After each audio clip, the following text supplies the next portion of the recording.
Good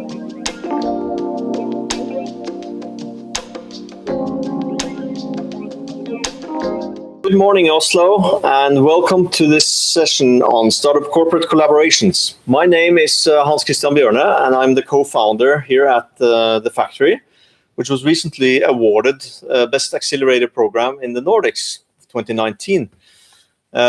We have 4 years of experience in accelerating startup companies and also helping our corporate partners to accelerate their innovation efforts. So first, I will give a bit of practical information before we will hear it from a very interesting panel that we have with us here today. So the factory is currently conducting a research project on the dynamics of startups and corporate collaborations. This research is sponsored by the municipality of Oslo, and this event that we are doing here today is one in a series of activities we do on the topic this fall and next year. And as a bit of introduction and reflection, some of you may know Henry Chesbrough, the master of open innovation. And he once said that corporates better start realizing fairly quickly that not all smart people are employed by them. And it seems that his words have been heard. Because it used to be that corporates lived in a very different world from startups. And now we see that in the digital economy, that the worlds are intersecting more than ever. We see corporates coming to realize that they might need a little infusion of startups to stay fresh and to stay alive even. And we actually also see and hear from more startups that having a corporate friend isn't so bad after all, because it can actually go to market faster and scale your product faster. So we at the factory believe that there are multiple gains and mutual gains to be had by collaborating between corporates and startups. But we do also acknowledge, of course, that this is difficult. It's challenging for both parties. We built a large network of industrial partners, and we have accelerated more than 100 companies, startups, and invested in 35 of them. Most of these have now secured some kind of partnership with corporate partners. So we know it's hard. We're going to delve into that today, but we also know it's very exciting. So you have a lot to explore here. The panel will discuss why corporates and startups should actually collaborate. What are the motivations from the corporate side? What are the motivations from the startup side? And how can you align the two? They will also be looking into what you should do to design a project that is actually designed to optimize gains and to minimize the risks and challenges that you may face. And then finally, we will be looking into how do you manage these relationships, the do's and the don'ts. So part one of this webinar, we will have the 4 panelists sharing their experiences and stories from the battlefield. In the second part, we will have Q&A and discussion interactive, where I will ask questions and where you as an audience can also post questions in our chat in the stream. So I think that's pretty much all for the practical info, and now let's get started to it. It's a very big pleasure for me to introduce today's panel. We have 2 of our hardworking startups. Founder Paul Huse, the founder and CEO of Enin. We have Ole Johan Bjercke, who is the founder and CEO of Soundsensing. Both startups working with advanced machine learning technology and to deliver new solutions to big companies. And from the corporate side, we have 2 of our trusted industry partners. So please welcome Anna-Karin Østlie, head of Payments Norway in the financial infrastructure company Nets. And we have Christian Dahl, innovation manager at COOR, the Nordic facility management company. So please help me and welcome them all to the stage.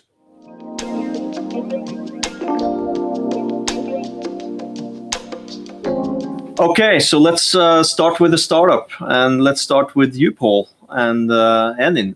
You have a master's degree in industrial economics from Nets.eu with a specialty in intelligent systems, and some years of consulting before you started to build your own startup back in 2016. And you joined the factory actually, and I think we threw some corporates at you quite early, maybe too early. But tell us a bit about what is Enin really? Tell us a bit about that and why you, as a fast, innovative company, would seek partnerships with corporates. Enin has the core idea that if you're working with analyzing companies or other financial instruments, you need information. There's a lot of information there that isn't easily available. You need to spend manual time collecting it, filtering it, finding what's actually relevant, and boiling it down to make your decision. We've built a tool that continually analyzes and monitors structured and unstructured data, both financial, company accounts and similar, as well as news and other sources of information. It boils it down to what you actually need to make a decision. So if you're an investment analyst, we find the information you need to consider a company and see if it will increase in value. If you work with risk, to see if the company is in trouble. Or if you work in sales, indications that this company is growing, to see if you actually could sell something to them. And for a startup, a big corporate can offer you one thing: money. There's more than just one thing, but money is actually fairly important. We've got a lot of corporates among our clients. But startups have several strengths. You've got competency, you've got technology, you can move quickly, but it's not that startups are magically faster than any other organization. It's just that we're smaller, which means you can turn around more quickly. If we want to build a new function in our product, I don't have to run around convincing a lot of people that this is the right decision. We sit down, we make a decision, we build it. A large corporate on its side has channels, it has markets, it has customers, it has money, it has people, and it has interesting problems. But it can't move quickly. The decision we make in just half an hour, they might have to talk to 3 different departments to solve. For half a year. Yeah, if you're quick. Yeah. That means that we can offer them speed, they can offer us markets, know-how, competency. There are natural strengths on both sides. And Paul, you joined the Factory Accelerator back in the fall of 2016, actually our first cohort. And I remember that we introduced you to some corporates very early on. Don't know if you would say it was too early, but it actually changed a bit of what Enin is and the path that you've taken since. Can you please share with us a bit what happened? Yeah, of course. Enin, to begin with, focused mostly on financial markets. So we're focused most on if stocks, what news were happening on stock, and companies that were on exchange. And that was good. We had the same core idea. We're taking a lot of information, we're filtering it down to what you need to know, etc. But then after a while, we talked to Santander. We talked a lot of different corporates before then. Santander, we actually decided to begin with that we weren't all that relevant for what they did, so we both agreed on waiting a bit with that. But in spring of 2017, we sat down with Santander and had a friendly chat. We talked a bit about what we do, our technology, etc. And they talked about what they do and the problems they've got. And then we started spinning on what we could work on together. How our technology and their problems could be combined. And bit by bit, we saw that what we were looking at for the stock market was actually far more valuable for the problems they had. If you're looking at financial analysis in the markets, there's a lot of okay tools. People are annoyed that they aren't better, but they've still got tools. If you're working on SME analysis, you're trying to consider or rate or work with small companies. You don't really have any tools for this. You can get financial numbers from one source, and after that you got Google. So then we saw there was this entire gap in the market who had no tools, who had a problem, and where you could help. So that's where we actually did a pivot. Same tech, slightly different problem, same core idea, but very different market. And this we found together with Santander. We went live with them in December 2017, and I've been working with them since. So that just goes to show a casual conversation taught the practical problems that they had led us to become what we are today. We've widened out since then. We work with more customers than just them, and more problems than just theirs. But getting to know them, getting to know what they actually have to face and the problems they're resolving day to day, showed us that there were new problems, new profitable problems that we could work with them. So you found a problem that was actually more worth solving, more urgent in a sense, important to them. And you discovered that it was also a scalable problem that you could build a business on for other customers. And that created Annan as we are today. Yeah, excellent. Let's stay in the field of banking. Let's stay, because you are a fintech, you've been working in banking obviously. And today, we are so lucky to have Anna-Karin Østlie, as I said, head of payments in Nets.eu, You have an impressive career. You've been working both in Ernst & Young as a Nordic Administration Manager, and you've been working as Vice President for Future Products for DNB for many years before you found this position. So you clearly know this landscape, and you have a lot of experience. And open banking is going, right? There's a revolution, they say, in finance, banking, fintech, a lot of things are going on, and these growths of the startups and the corporates are intersecting. So can you please share maybe with us a little bit of your perspective on how this landscape is changing? What's going on in the field of open banking and with all these new entrants and startups coming into the field that you're working with in payments and everything. Can you tell us a bit what you as Nets look for in partnership with these startups? Yeah, of course. So we are, as you say, an infrastructure provider, a traditional provider in an industry that is moving extremely quickly right now. And that means that being close to the startup community is important for us, both to stay ahead of what is going on. Startups are often at the forefront of consumer trends and trends in the customer interfaces. That's very important for us. It's important to influence our own culture, actually, because we also need to change as the industry changes. And it's a place where we look for partners. We have 3 types of partnerships or startup partnerships in our company. Okay. So one is where we find startups that have services that we can bundle into our own offering and make the value proposition to the customer even better together. So an example of that is Seat, so one of your startups actually, here from the factory. They have digital receipts. They have a technology for digital receipts and bundled into our open banking platform that enables customers, for example, of S-Banken to receive their digital receipts directly in the internet bank. The other category of partnerships that we have is with customers, of course. Many startups are customers on our open banking platform.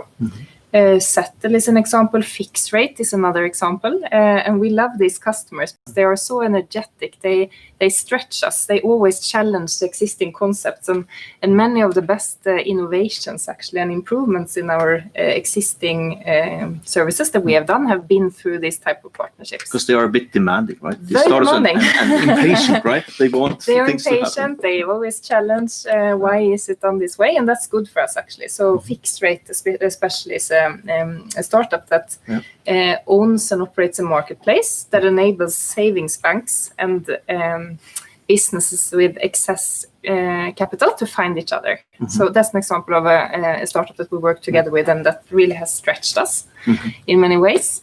I just have to throw in, because I remember when you were developing this open API platform, you actually came here to the factory to meet startups and get input on what they wanted from this platform. And that was really, really important for us to ensure that our offering was actually aligned with the market, that we were doing the right things. That was really important. But we also like to be customers of startups. Really? Yeah.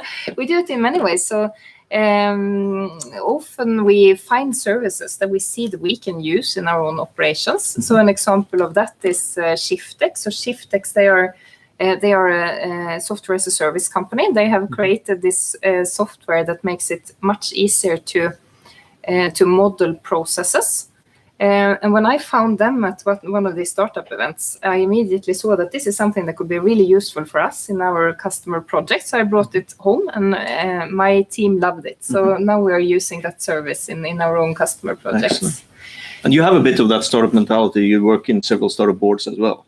So that helps, right? Yeah, so Shiftex is actually an example where I ended up in the board because I believed in the product. Fantastic. I have another question for you, Anna-Karin. Let's stick with you for a little bit here. You worked with Vipps from when Vipps was a startup. Tell us a bit about that. What did you learn from that? So the Vipps partnership has been the most important one for us, actually, in our legacy business over the last 2 years. Thanks to Vipps and what we did together, we have increased the volumes of digital invoices in Norway with 60%. So it's amazing, in 18 months. That would never have been possible without this partnership. I know that many of the people on this call probably don't think of Vipps as a real startup, but in culture and mentality they are. So they are a very non-hierarchical organization. They have this collective mindset of always challenging the status quo and why things are as they are. And that, of course, was a big cultural journey, a very amazing journey, but a big cultural journey for our team. We are more traditional. We are used to defining things, spending more time maybe defining things up front before we start running. And we had to learn from each other. So I think the most important thing we did was to bring our teams together, sit together, solve problems, and spend an important part of the work week actually in the same room. We altered between being at their office and being in our office. That's also important to create equality in the partnership. And I think that the journey we have had together with Vipps both has made us more extrovert, much more fast moving, I think, actually, or fast moving on our scale, of course, which is different than a startup. Everything is relevant. Scale, everything is relevant, but we are also less risk averse now. More innovative. And in that sense, this partnership was also important to develop our own culture. Fantastic. Yeah. Thank you, Anna-Karin. Thank you. Now we want to hear what's going on this is what's a bit of the banking and finance industry. We need to move to real estate. And let's introduce you, Christian. We're so happy to have you here as innovation manager of the facility management company COOR. And you have, of course, many years of experience from consulting in innovation and now working with COOR as innovation manager and working with startups. Tell us a little bit about what you are looking for and seeking in these partnerships. Yeah, well, first of all, the real estate industry today is really terrifying from a business perspective, but really interesting from an innovator's perspective, because you see that you have a fertility in terms of disruptions and new things popping up right now. We have a lot of people being forced into their homes to work from home, and we see a polarization of opinions here. On the one side, you have people that really embrace this. They save time commuting, and if they are good at working with digital tools like Miro and Mural, they can really speed up their meetings and post-processing. So they love that. But on the other hand, you have some studies already showing that there are some negative effects of sitting by yourself in a room all day. Some studies show that 4 out of 5 people say that they are less productive. And even a significant group of people report that they are starting to suffer mentally a bit. Go crazy. Go a bit crazy. You get Zoom fatigue, new words that I did not know existed. So I don't think either one is right, that this is a death of offices and that offices will be as they were previously. I think we will land somewhere in between there. And so what we see or what we believe will happen is that the demand for more flexible offices will increase. And this provides fertility for innovation. And what a flexible office is that, for instance, when Anna-Karin wants to go on an adventure with a startup, they might want to do a series of high-intensive work sprints in a short amount of time, and they want to sit together physically because that has so many benefits. How do you quickly adapt an office at a reasonable cost to do that kind of thing for 3 months, and then afterwards you do something completely else? This demands something completely new of the office, and given that fact that people most likely will be working partly from home and partly in the office, you also have to bring in some new technology to kind of make that hybrid shift between some people in the room and some people maybe on the other side of the Atlantic to kind of be cooperating in that space. And I believe that this is an area where startups will start to emerge now to kind of provide that technology within that. It's almost AR. It's the hybrid of the physical space and the digital space, right? Exactly. You have some British company, SpinView, that is also using holographic technology to kind of merge and make it even more immersive to cooperate with people. I'm like at the office. Yeah, I'm there. And on the other hand, I think after Corona and when people have gotten used to working from home, we see that the office needs to pull people back. I don't think it's possible to just force people back into the office. They don't want that. So how do we create a space where even though it takes time commuting there, that is more attractive to go to? And this is a space where I believe a lot of innovation will happen. And if you're a startup and think that, all right, I have something genius for an office setting. I mean, coming to an established actor like COOR that has access to a lot of offices and customers. We even have some formal innovation partnerships with our customers.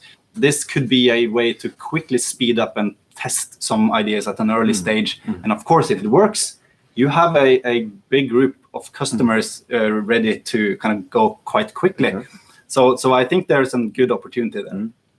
I can imagine COVID has been a challenging period for you guys, working with facility management. Everybody's sitting at home.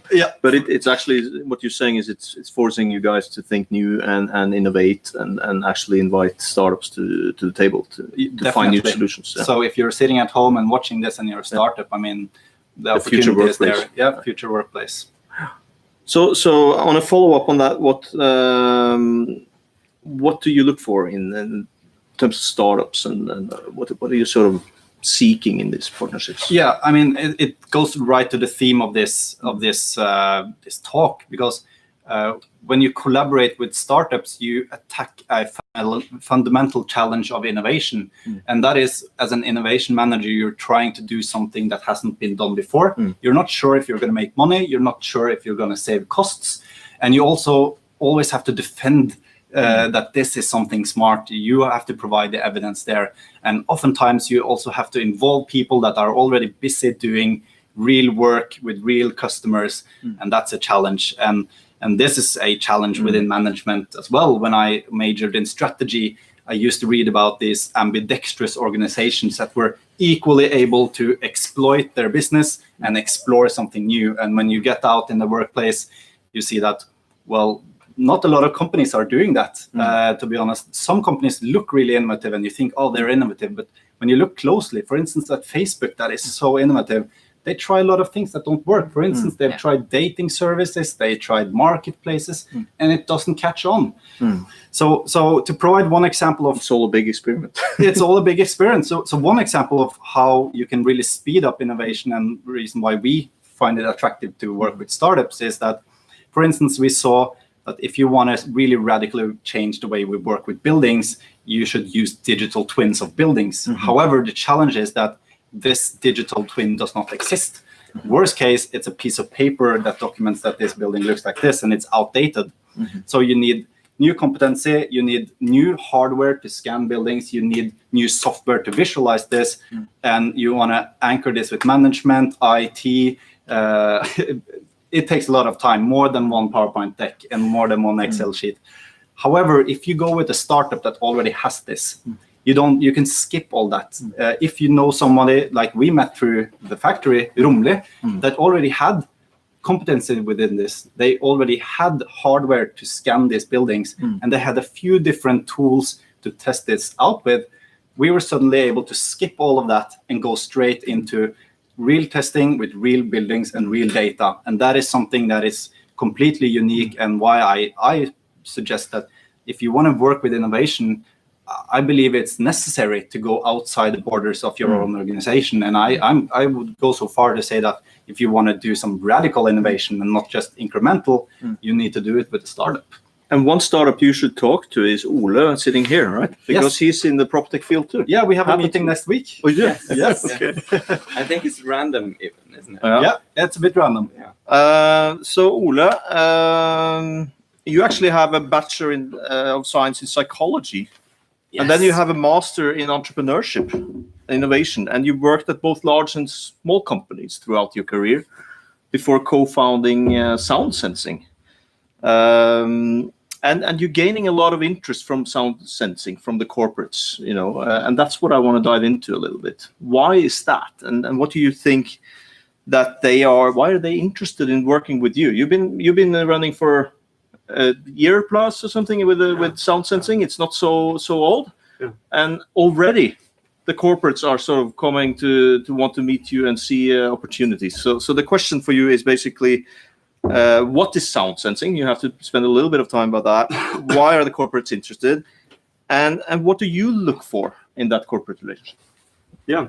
So, well, we're a quite new company. We started this straight out of university. And I as you said, I did a master's in innovation, and I failed my first test starting this company because what we learned was that start with a problem and then build a solution.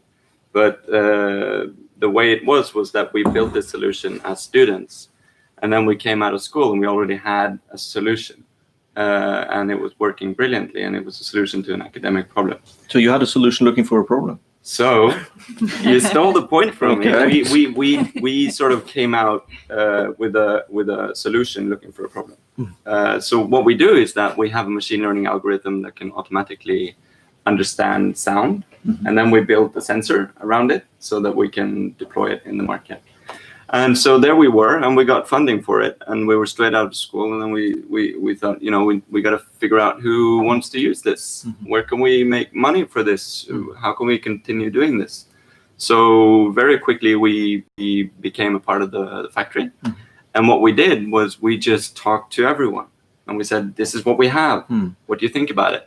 And I think we started talking about what problem do you want to solve. Yes, we used a lot of time on that. We still spend a lot of time doing that, because when you're in the business of understanding sound, like we are, you have a lot of opportunities to use this. So we add noise as well. Sound, noise in the city. Yeah, so that was what we were doing in the beginning. We were looking at noise, and then we found that sound in itself, all sound isn't noise, etc. So what we did was that we spoke to all the corporates, and we asked them, what do you think? And then we saw what did they reply. And most of them said, it's interesting, it's cool, we can't use it. It doesn't fit. What are we going to use it for? So the two pilots we got were I'm going to introduce two pilots. Yeah, do that. So they're a little bit different. We did some corporate partnerships, and we're still doing them. And what we found very quickly was that corporates have what startups are missing, and the other way around. And often what corporates have is that they, like Paul said, and it's not a joke, they have money and resources, and they have the customers, and they have the infrastructure. But they might be missing the brilliant new innovative ideas. And that's what so you can combine those and figure out if something that you can sell and build and sell. So the first pilot is with our sort of core customer. So this pilot is interesting because it's a pilot with our direct target customer. They love the product, but we need sort of a champion in that market to come in and show the rest of the market. That's what we're using them for anyway. They can bring their sort of clout and influence and tell the market, look, we're using this product, it's brilliant. You should kind of use it too. This is a traditional partnership where you go to the customer and then you build it together with your customer. So what do you do for them? For Asplan Bjercke, what do they showcase? What can they get from it, basically? What are the gains they can get? Well, the quick story here is that there is a group of people in Norway called acoustic consultants. And when it comes to sound and noise, these are the guys that get those jobs. And they sort of have a monopoly on that field. And today they're using quite, I dare say, outdated technology. So when they get a job, they have to go out on site and monitor and measure sound with like sort of sound guns, and then they have to be there when the noise is happening, and then they have to go home, bring that recording with them, and then sit and listen and say, yeah, this is a bird, yeah, this is a car, etc. And it's quite, and then when you've done that, you can write the report. Okay. So it's time consuming and it's heavy quite burden. old fashioned, and it's manual labor, and it costs a lot of money. And the result is that, we have a big problem with noise in the cities and in the world today, but we're not really solving it very effectively. And what we do is that we automate the part where you have to go and sit and measure, because we have a permanent sensor. We automate the part where you have to sit and tell what the sound is, and you can skip straight to the writing the report. You had another pilot too. Is it very different? Yeah, so that's sort of our core, and that's what we're doing. And then we allow ourselves to also have a little track called Explore.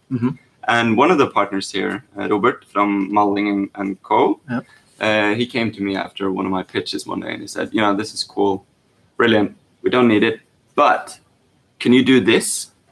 And then we started talking, and we found out that, yes, we can do that. It's a brilliant idea, because he said, we have a lot of technical rooms. They all make different noises. We have a lot of janitors walking around checking all these rooms. Can we do that automatically using your sensors? And I said, yes. Well, we can in theory. Do you want to test it out? Do you want to do a pilot? And then we've done a pilot over the summer. The results are very promising. And actually, if I can spend a second saying that we're looking for more customers in the real estate business that wants to do pilot with us for this solution. It's a solution where you can automate sort of anomaly detection in technical rooms. So you would basically listen and say, this is the normal sound of the room.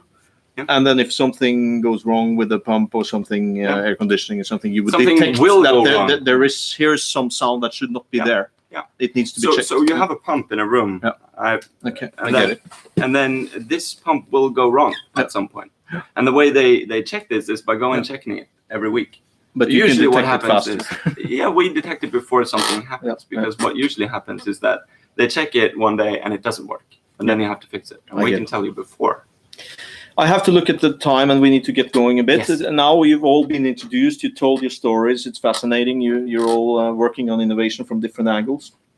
I think we're gonna turn to you, Anna-Karin, and say sort of in what domains do you think that startups can make the biggest difference for large organizations? I think like you, Christian, and Ole Johan, that the real estate area is an industry where there is a lot of white space. Still, relatively many operations happen in an analog, more old-fashioned way. And I think there's companies like you, and there's also something called She Spaces. They use artificial intelligence to, like you say, model the interior of and the exterior of a building, so that you can get that digital twin. And they are started by the founders between fast search and transfer. So it's people who have built things before and who have learned technology in one field and then reapplied it to something else. I think that's the space where we will see most of the innovation in the intersection between startups and large companies in the future. Yeah. I want to follow up with you one question more, since we are. I want to know a bit about the, how should a startup approach and sort of what are some of the most important things that a startup should try to ensure or control before going down that road of entering a partnership with a big corporate like yours? What kind of concerns, considerations, risks, and approach should they have? Yeah, I think you need to make sure that you understand the large organization's goals. You need to find a space where they lack competence or that there is something that they need. Either they are aware of it themselves or you can convince them, of course, but there has to be a strategic fit in that way. And what I often have seen, at least, is that some startups spend too much time building relations and investing their time with sometimes people who cannot help them.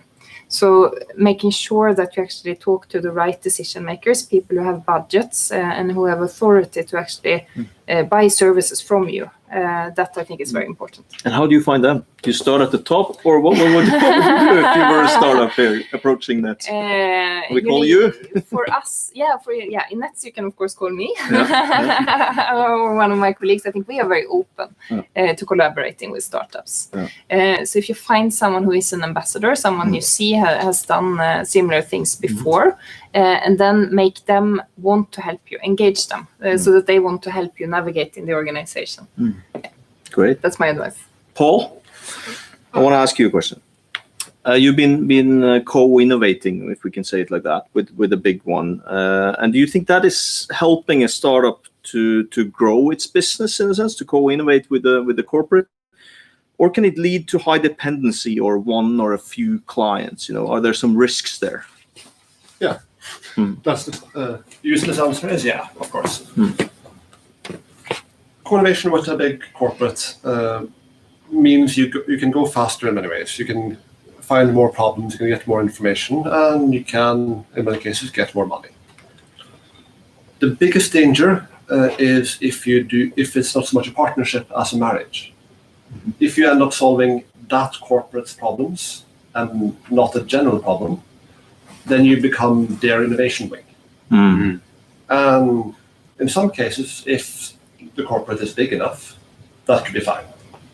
Like if it's a fundamental infrastructure provider, there is potential for enough money that a startup can be viable. In most cases, it's quite dangerous. So the biggest danger and the biggest advice I'd give there is make sure you're solving a general problem, not just that corporate's problem. A scalable problem that you can reuse. Always make sure that the problem that these guys have is also a problem that is over there. And if not the problem over there, it's similar enough that you can develop 2.0 and solve another market's problem. Otherwise, it's just a paid detour.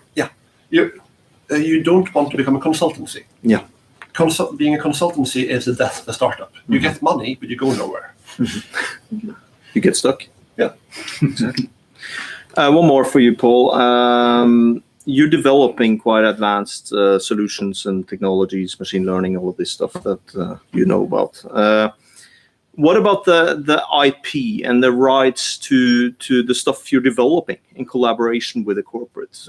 Any thoughts on that? Any advice for startups to protect your IP and the results? In our case, it's generally quite simple. We build stuff, we own the stuff we build. It's a boring answer, but that's how we do it. If we do something custom, then there might be exclusivity rights for that in a limited period, but then we own it. So we do things simple. But the one advice I'd give there is don't try to overcomplicate things. There's many startups that are very... they're afraid to share. They're afraid that someone will steal their idea, they'll steal their concept, they'll steal their technology, etc. And the advice I'd give is don't be afraid. Because they might steal your idea, they might steal your concept, they might steal what you do. Someone might do that anyway. And if you don't tell people about what you're doing, nobody will buy from you. If a big corporate can do what you do better than you, you might consider doing something else. It's a brutal answer. They can only borrow your brain. They can't steal your brain. Yeah. And if what you do is something that anyone can do, then anyone will do it. Then you need to make sure that you do it first, fastest, best, so that no one else can dare do it. But if you're at the point where just telling someone your idea makes you vulnerable, you need to work on it more. But that's my fairly brutal take on it. Sorry. I throw that back to you, Anna-Karin. Do you agree? I mean, are there times or situations when startups and corporates should not collaborate? I think there can be. I think that startup corporate collaboration needs to be based on both partners' parties wanting the other one to be successful. So if you sense that chemistry is not there, I'm not sure if this big corporation actually wants to help me build my offering, or if they are just out to steal my idea or build this themselves, then I would advise not to go into that Walk away. kind of partnership. Yeah. But that's a very good point. For that of cooperation, you need things from both parties. You need trust. You need, which is just what you were touching on there. You need a feeling that we're both in it for a common good.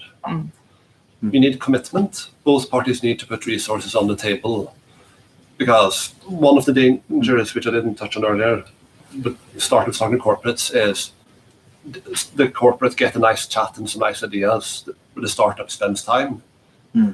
So both parties need to put something on the table to move on, and that brings you a long way. Trust and commitment.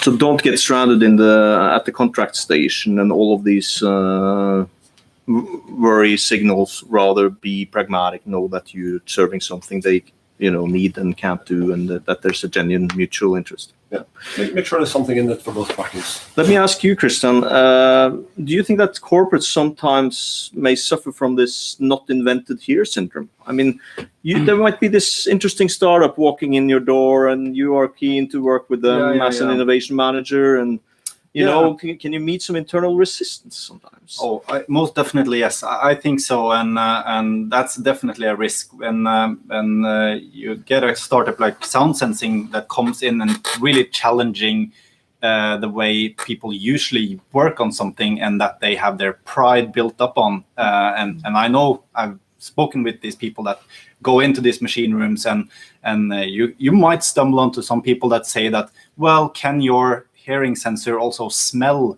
the machinery, because I can smell when it's time to change this or that. And of course you're also kind of threatening their job as well.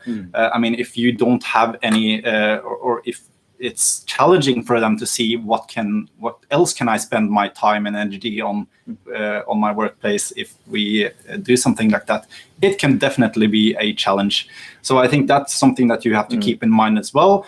And that goes to another tip if you're a startup and going into a corporate partnership, that don't spend time talking to just one person. You need to kind of diversify your portfolio, not just one company, but in that company more people. Because if you're just speaking with the people that are walking into these rooms, they might see that this is a threat to my role. But if you also speak to the managers and that you can kind of extrapolate what could this mean in a big scale, then you have more parties into the discussion, and it might be easier to overcome this not invented here syndrome. And of course, you have the another term, the maturity misalignment as well. If you're speaking about algorithms and machine learning to a person that really depends on his senses, I mean, there is a misalignment in terms of what can this actually do that you have to mitigate, and as a risk as well. Have you experienced all these tensions, Anna-Karin, sometimes, and do you have some advice on maybe how to mitigate them or get around them? Yeah, of course. So we were talking about VIPs before, and when we started working with VIPs, who are a challenger by nature, they had actually started out with the intention to disrupt our traditional service, and then they found that it was better to work together with the established infrastructure provider instead. Of course, for the people who have developed our infrastructure, meeting someone who tries to challenge you all the time and challenge what you built, both creates an impression that that person lacks in important history, and also is really how to say is you are attacking the pride maybe that they built in what they did. So what I think is important, what we learned from VIPs was you need to speak about these things up front. You need to bring the people together, explain why we are doing this together, and also talk about that there will be tensions because we are different. I think that if you put all that on the table from the start, bring both teams on, and then make sure they spend enough time together, both working together, but also bring them out to have a beer together, make sure they socialize and talk about other things than only work. It sounds nice. That's my, And I see that you spend more and more time down here at the factory. Yes, I have moved in here now. You moved in. It's your second home. We had some technical troubles in the beginning. I'm sorry about that, everybody listening in. It has shortened our time a bit. We have 3 minutes left. I just want to go to sort of some final question for directed at you, Ole. What would be finally your best advice to corporates that want to engage with startups and get the most out of it? I've thought a lot about that actually, and I have 3 tips. The first one is to, as Anna-Karin, everybody says, understand the company you're working with, understand the stakeholders, understand who are the users, who is going to buy it, who are going to make the decision. Understand this, really do your homework. Number 2 is understand what you're trying to build with this pilot.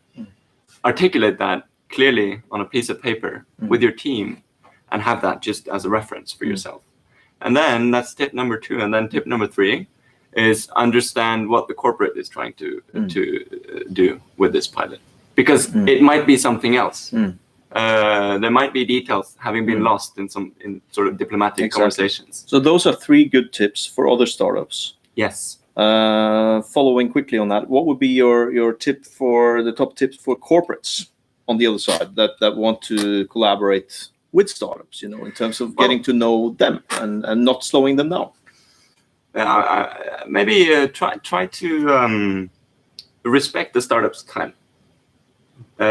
Because a startup, when I'm here, nobody's running the business.